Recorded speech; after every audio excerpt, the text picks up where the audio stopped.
10 boundaries you need to learn habang tumatanda ka. Una, hindi lahat ng problema ng iba, problema mo din. Pwede kang makinig, pero hindi mo kailangan pasanin ang bigat ng mundo nila.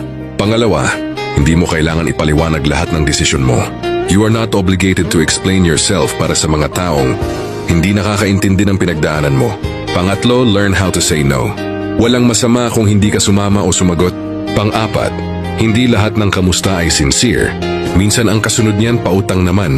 Pang-lima, hindi ka dapat magpuyat para sa mga taong hindi mo ka-level ng respeto. Respect is a two-way. Respect is not one-way. Dapat mutual yan.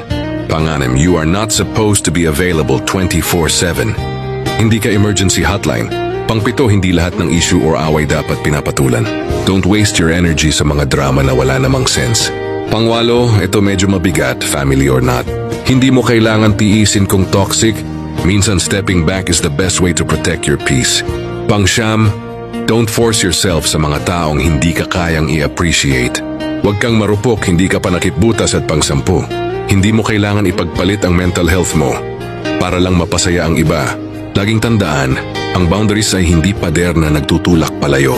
This is how you protect your peace, your self-respect. At habang tumatanda ka, mas lalo mong maiintindihan na hindi selfish ang magmahal sa sarili.